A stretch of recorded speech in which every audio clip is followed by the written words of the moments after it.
উদ্বোধন হ'ল মৰমতে তেজৰ টোপাল আৰু এই মৰমতে তেজৰ টোপালটো ইতিমধ্যে দৰ্শকৰ মাজত এটা ট্ৰেণ্ডিঙত আছে। আপুনি কি ক'ব খোজে আপোনাৰ এই সৃষ্টিৰাজিৰ বিষয়ে? আজি আচলতে খুব এটা ভাল লগা দিন আৰু খুব সৌভাগ্যবশতভাৱে আমি আজি গুৱাহাটী মহানগৰীৰ গোপাল বড়ো হাইস্কুল খেলপথাৰত থিয়েটাৰ সূৰ্যৰ নাট প্ৰদৰ্শন হৈছে আৰু এই নাটকখনৰ এটা গীত ইতিমধ্যেই বহুত চৰ্চিত লাভ কৰিছে। গানটো ট্ৰেণ্ডিঙতো ইতিমধ্যে আছিল, গানটো জনপ্ৰিয় হৈছে। নীল আকাশ আৰু পাপৰি গগৈ কণ্ঠ, মই সংগীতেৰে। আৰু যিহেতু গীতটো ৰাইজে অডিঅ'টো খুব আদৰি লৈছে, সেইকাৰণে আমি ভিডিঅ'টো মুকলি কৰি দিয়া নাছিলোঁ আৰু সেইকাৰণে আজি আনুষ্ঠানিকভাৱে অসমৰ সংবাদ মাধ্যমৰ জৰিয়তে গানটো আমি মুকলি কৰিবলৈ এই অনুষ্ঠানটি আমি কৰিলোঁ।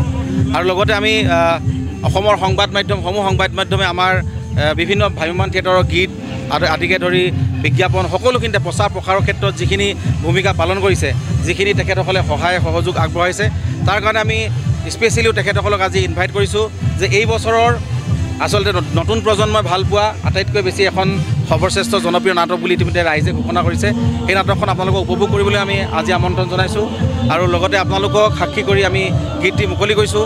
আশা কৰোঁ ৰাইজে ভিডিঅ'টো ভাল পাব আৰু গানটো আপোনালোকে মৰমতে বুলি চাৰ্চ কৰিলে ইউটিউবত পাবই আৰু সকলো প্লেটফৰ্মতে, লগতে বিভিন্ন আমাৰ টেলিভিশ্যন মাধ্যমতো গানটো আপোনালোকে দেখা পাব, য'ত মনোৰঞ্জনধৰ্মী টেলিভিশ্যনতো এই গানটো আমি উপলব্ধ কৰাম।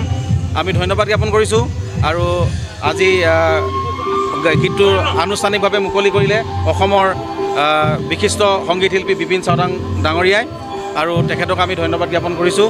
আৰু উৎপল দাস আৰু মৌৰী গৌতমৰ অভিনীত এই গীতটি অসমবাসী ৰাইজে আদৰি ল'ব আৰু সেয়া দৃঢ় বিশ্বাস।